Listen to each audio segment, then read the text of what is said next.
आता आपल्या आवडत्या मालिकेचे संपूर्ण भाग मालिका प्रसारित झाल्यानंतर लगेचच पाहू शकता फक्त सन नेक्स्टवर. भारतातील प्रेक्षकांसाठी मोफत सेवा.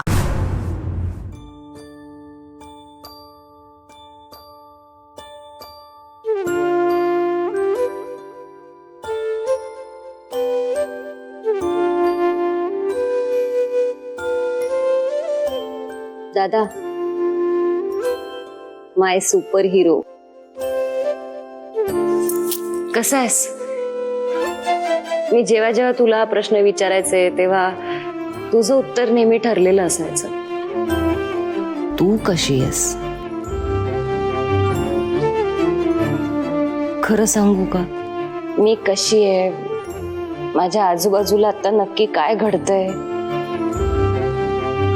हे मी तुला आता सांगणार आहे. खरं तर आई बाबा गेले ना तेव्हाच मी खूप कुलमडून पडले होते. तू मला सावरलं होतं, सगळं संपलं असं मला वाटत होतं. तू माझे डोळे पुसलेस आणि बाबाच्या पाठीशी असं काही उभा राहिलास की तुझ्या हयातीत माझ्यावर कधी रडण्याची वेळच आली नाही. कशी येणार? दुःख, त्याग, द्वेष, फसवणूक, खोटेपणा या सगळ्याच्या आणि माझ्यामध्ये तू उभा होतास.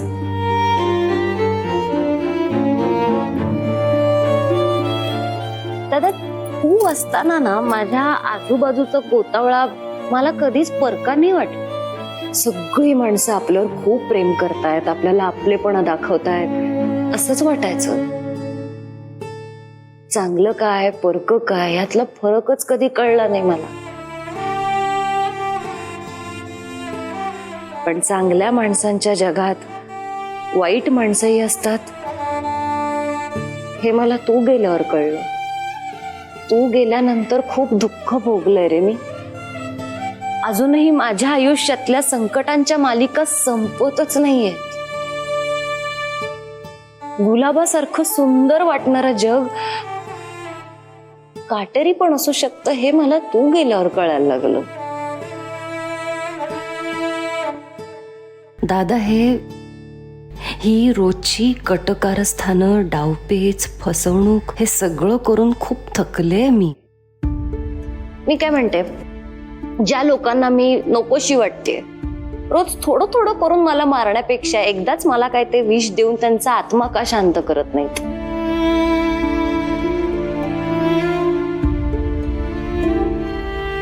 कधी कधी मला प्रश्न पडतो की हे सगळं जे माझ्या आयुष्यात घडतंय हे कुठले भोग भोगतेय मी? या जन्माचे आहेत की मागच्या जन्माचे? आणि मग मला असंही वाटतं दादा की या सगळ्या प्रश्नांची उत्तरं फक्त तुझ्याकडे असतील. म्हणून मी माझ्या आजूबाजूच्या प्रत्येक माणसात तुला शोधण्याचा प्रयत्न करत असते दादा, अगदी वेड्यासारखं शोधत असते. पण तरीही मी स्वतःला सांगत असते की दादा, तू आहेस माझ्यासोबत, माझ्यावर लक्ष ठेवूनच मला लढण्याचं बळ देतोयस. काही अडलं नडलं मला कौल देतोयस. काल तूच कौल दिला म्हणून मी देवीची पूजा करू शकले. तूच कौल दिलास म्हणून देवीची शक्ती मला मिळाली आणि मी माझ्या सौभाग्याचं रक्षण करू शकले. मला माहितीये दादा, हे सगळं फक्त आणि फक्त तुझ्यामुळे होतंय. कारण तू शरीराने जरी इथे नसलास ना तरी तू माझ्या पाठीशी उभा आहेस आणि माझ्या आजूबाजूला असतोस सतत. पण तुझं तसं असणं आणि प्रत्यक्षात नसणं हे नाही सहन होत मला कधी कधी. आणि मी हे कधीच विसरू शकत नाही दादा की माझ्यावर जीवापाड प्रेम करणारा राघवेंद्र दादा मला एकटीला या जग नावाच्या विक्राळ जंगलात सोडून गेला. एकीकडे काळाकुट्ट अंधार आहे आणि एकीकडे काटेरी वाटा आणि हिंस्त्र पशु, असं बरंच काही आहे. दादा, मला सवय आहे तू असण्याची. तू नसण्याची सवय कशी लावून घेऊ? पण माझ्यावर कुठलंही वादळ आलं तरी तू माझ्या सोबत राहा.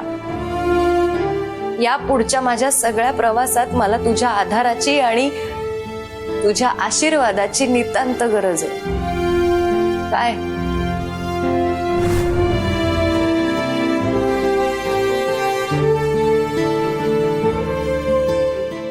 आमच्या बाबतीत हे गरज सरो आणि वैद्य मरो असं तर होणार नाही ना.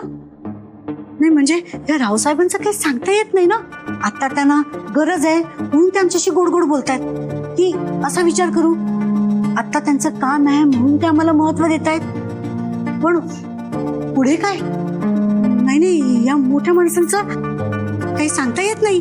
देव पावणार असेल ना तर नारळ म्हणून स्वतःच्याच लोकांचं डोकं फोडायला मागे पुढे बघणार नाहीत. नाही नाही शोभा, इतका वाईट विचार करू नकोस. असं काही करणार नाहीत ते. शत्रूचा शत्रू आपला मित्र, ते आपल्याला काही करणार नाहीत. हा, पण त्या 1-2 दिवसात या दोघांचं वरचं तिकीट नक्की फाडणार. पण आज घरचं तिकीट फाडलंय त्याचं काय?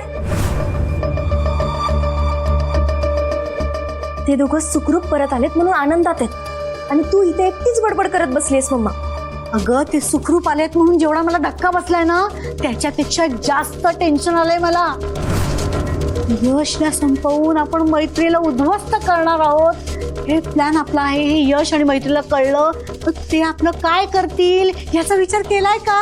हा, मला तर त्यांच्या समोर जायची धडकीच भरते. तू एक काम कर, तू खाली जा. हा, आणि त्यांनी माझ्याबद्दल काही विचारलं ना तर त्यांना सांग की मला बरं वाटत नाहीये, ती आराम करते. हा, अच्छा, आणि असं सांगितल्यावर त्याला विश्वास बसणार आहे? मग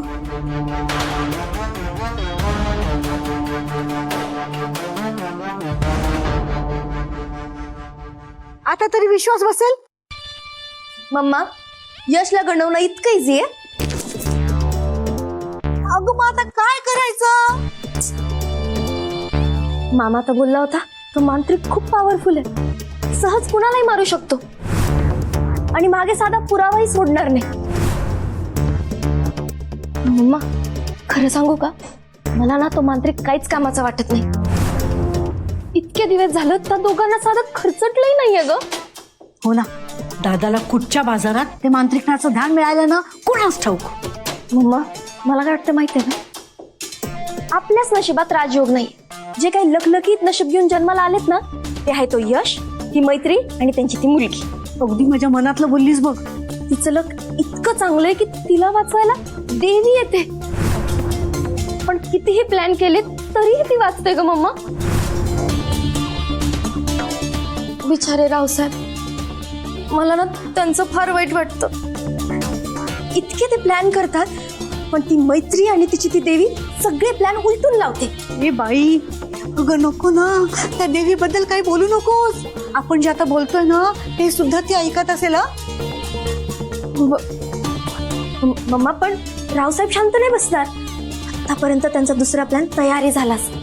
हो ना, मग त्यांना सांग एकदाच काय तो घाव घाला आणि यश आणि त्याच्या संपूर्ण कुटुंबाला कायमचं उद्ध्वस्त करा, म्हणजे आपलं पुढचं आयुष्य सुखात जाईल. हा, अगं मम्मा, त्याच्या कुटुंबात आपणही येतो. नाही, आपण त्याच्या कुटुंबात येत नाही. सावत्र तो सावत्रच. यश माझ्या कुटुंबाचा हिस्सा नाही. तेही बरोबर आहे, पण आता ते आलेच आहेत तर मनात नसताना कुठं कुठं का होईना पण चल भेटून होते. नाही, आपण नाही, तू जा. हा, पुढे जा, त्यांच्याशी बोल. ते तुझ्याशी नीट बोलले ना की मी मागून येईनच. अगं मामा, पण मी सांगते ना तेवढं ऐक. हा, जा. तो यश नावाचा बॉम्ब आणि ती मैत्री नावाची सुरसुरी पेटली ना तर भस्म होईल मम्मा मी, आणि तुम्हाला वाद लावायला पाठवतेस. नाही ग बाळा, हे बघ, तू माझी गुणाची बाळ आहेस ना. हा, म्हणजे तू बोल ना, एकदा मम्माचं ऐक ना. एवढं तू पहिली जा, बोल, आणि मग मी येते. हा, जा ना. जाते, बळीचा बकरी बनवते.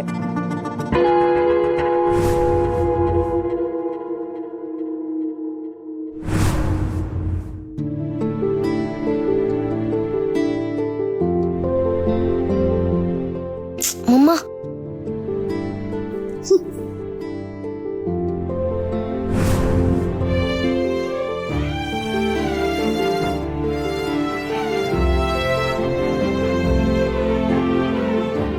चांगला आजारीपणाचं नाटक करत होती तर आलात घेऊन खाली. अक्का, तू काऊन एवढं नाटक करू राहिली आता? बघ, हीच ती वेळ आहे या सगळ्यात सामील होऊन त्यांच्या डोक्यात आपल्याविषयी जो राग आहे ना ती कमी करण्याची. पण या सगळ्यात ही मैत्री आपल्याला काय इन्व्हॉल्व करते? अगं आपल्याला ती गृहीत धरते ना, ह्याच नशीब आहे. मला तर अजिबात इंटरेस्ट नाहीये याच्यात. डॉली तू बस. काय कळतं का तुला? बघा आता मनात नसलं ना तरी चेहऱ्यावर हसू असू द्या. हो.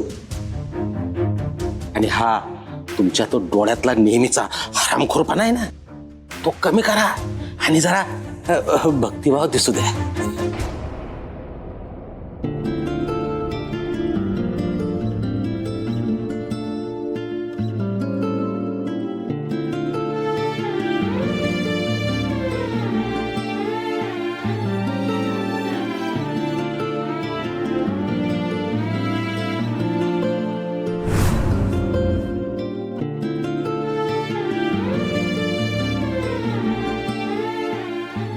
पूजा झाली, आरती करून घेऊया आपण. अगं पण शक्ती कुठे आहे? आता कुठे गायब झाली ही? कानोबा या आता. आई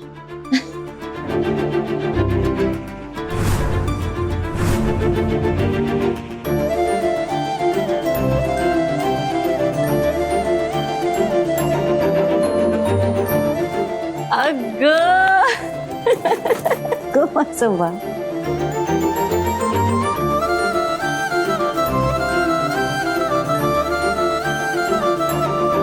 कशी दिसते मी? खूप सुंदर, हुबेहूब श्रीकृष्ण. खूप सुंदर दिसतेस. माझ्यासाठी हे सरप्राईज आहे.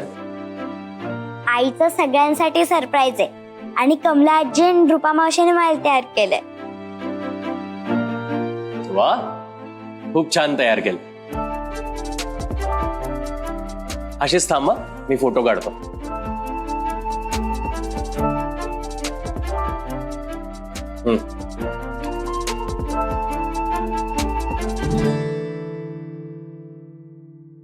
दादा ही खरी खुरी कृष्ण बनून आपला वध तर नाही ना करणार? अक्के अगं कृष्णासारखं नटलं म्हणजे खरोखरचा कृष्ण होत नसतं. आले ले ले ले. हा, हा, हा, हा. वा वा वा वा, किती गोड दिसून आली आमची शक्तीपरी. अगं बाई दृष्टच काढली पाहिजे आईची. कमला मावशी, आज तर आठवणीने दृष्ट काढा माझ्या लेकीची. नाही काय, दुष्ट माणसांची नजर आपल्या अवतीभोवती फिरत असते, त्यांचीच दृष्ट लागायची म्हणून म्हणतो.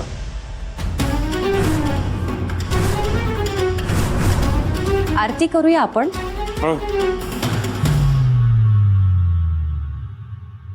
आज शक्तीच्या हस्ते आपण आरती करणार आहोत.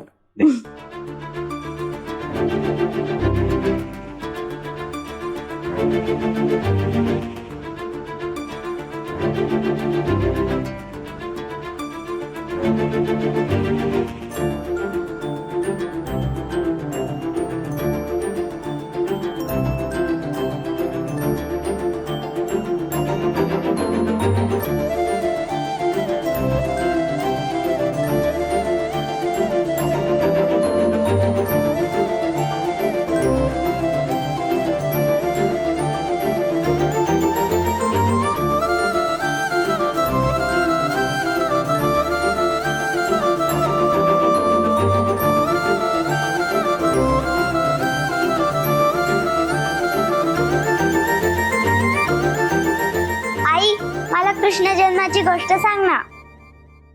अगं बाई तुला कृष्ण जन्माची गोष्ट नाही माहिती? म्हणजे तुला शाळेत नाही शिकवलं आणि तुझ्या गावच्या आई बाबांनी त्यांनी नाही सांगितली? नसल सांगितली. तू सांगतेस, सांग ना. काय झालं? स्वतःलाच माहित नसेल ना? दुसऱ्यांना सांगण्यासाठी आधी स्वतःला माहिती असाव्या लागतात गोष्टी.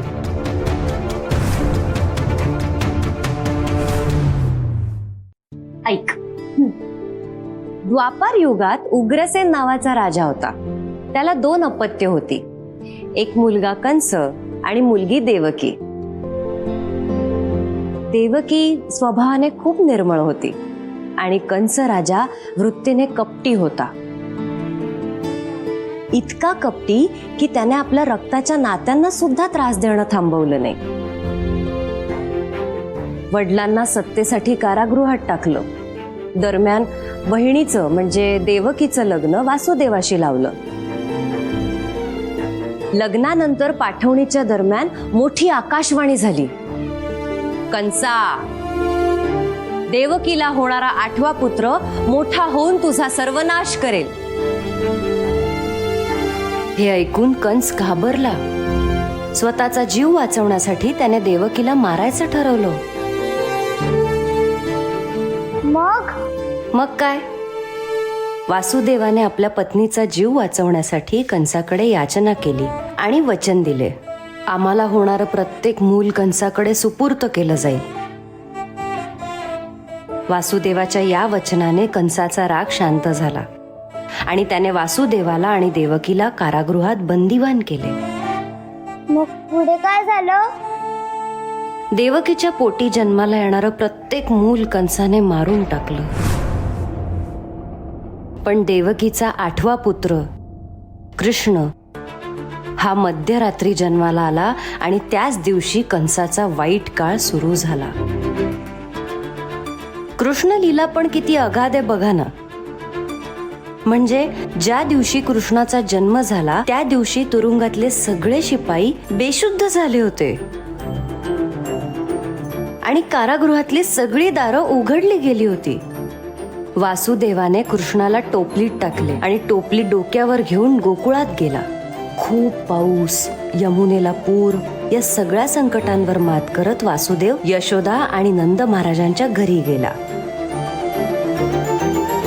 कुणाच्याही नकळत यशोदेच्या शेजारी कृष्णाला ठेवले आणि यशोदेने नुकताच जन्म दिलेल्या मुलीला तो सोबत घेऊन कारागृहात परत आला. कंसाने 8वा पुत्र समजून त्या तान्ह्या बाळाला भिंतीवर आपटले. बापरे! मग चमत्कार झाला. त्या बाळाला काहीच इजा झाली नाही. तिच्यात साक्षात दुर्गा देवी अवतरली आणि तिने कंसाला सांगितलं, कंसा, देवकीचा 8वा पुत्र श्रीकृष्ण सुरक्षित स्थळी पोहोचलेला आहे. तो लवकरच तुझा वध करेल. इकडे कंसाचा राग अनावर झाला आणि तिकडे देवकी आणि वासुदेवाचा पुत्र श्रीकृष्णाच्या नावाने मोठा झाला. भारी ना? म्हणजे कंसाचा वध श्रीकृष्णाने केला. श्रीकृष्णाचा जन्म अष्टमीच्या रात्री झाला म्हणून आपण त्याचा जन्मोत्सव अष्टमीच्या दिवशी दरवर्षी साजरा करतो. कृष्णदेवाची गोष्ट आणि माझी गोष्ट सेम आहे ना? म्हणजे एकीने मला जन्म दिला आणि दुसरीने मला वाढवलं. आणखी एक सांगू? काय? कृष्णासारखीच तू खोडकर आणि हट्टी आहेस. हो का? मग तू आणि बाबा, देवकी आणि वासुदेव आणि गावाकडचे आई बाबा म्हणजे यशोदा आणि नंद महाराज. मग कमला आजी कोण? सुदामा आणि रूपा मावशी? सुबाला. हे कोण? सांगेन नंतर. आई, कृष्णदेवाचा जन्म त्याच्या मामाचा वध करण्यासाठी झाला. मग माझा जन्म कोणाचा वध करण्यासाठी झाला? शक्ती बाळा, ज्यांच्या पापाचा गडा भरत येतो त्यांचा सर्वनाश करण्यासाठी देव वेगवेगळे अवतार घेऊन आपल्या समोर येतात. आपल्या घरीच आहेत ना 3 दानव. कंस मामा, पुतना राक्षस आणि कालिया नाग. पण यांना घाबरायची काही गरज नाही. हे बघ, भगवान श्रीकृष्ण एकटेच लढले होते या सगळ्या दुष्ट शक्तींच्या विरोधात. पण तुझ्या बाबतीत तसं नाहीये. तुझ्या बरोबर सतत तुझे बाबा असणार आहेत. हे या दुष्ट शक्तींनी कायम लक्षात ठेवावं.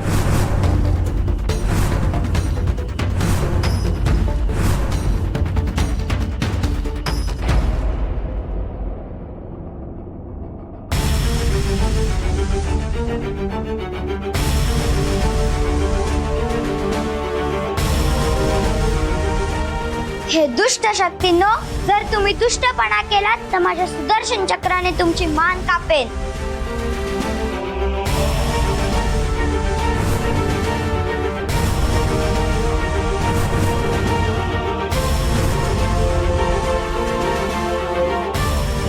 वा,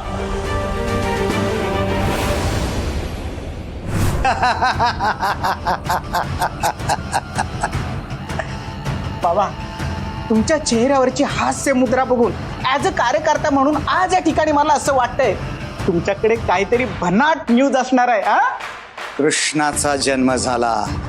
उद्या दहीहंडी मैत्रियेचं कुटुंब कृष्णाचा जन्म सोहळा साजरा करणार. पण यात आपला काय फायदा? फायदा आहे. उद्या मैत्रियेचं अख्खं कुटुंब घराबाहेर दही काला साजरा करत असणार. घरात मात्र कलशाबरोबर कुणी बी नसणार. आणि याच संधीचा फायदा घेऊन मैत्रियेचा जीव ज्या पोपटात आहे त्या पोपटाची मुंडी मी हलगी लावून पिरगणार.